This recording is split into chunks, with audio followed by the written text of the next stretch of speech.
সমাজে কিছু কিছু অমানুষ আছে যারা দিনের পর দিন অসহায় মানুষের ওপর অত্যাচার করেই চলেছে।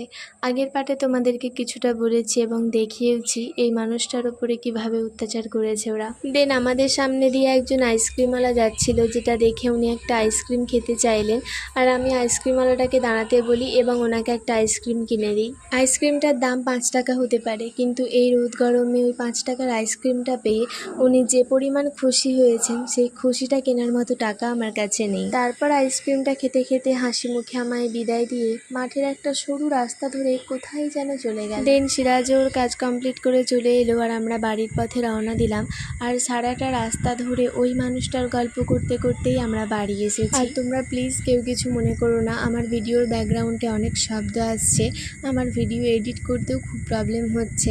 আজকের মতো তোমরা ম্যানেজ করেই নিও, নেক্সট ভিডিওতে আমি ক্লিয়ার করার চেষ্টা করব। সবাই ভালো থেকো।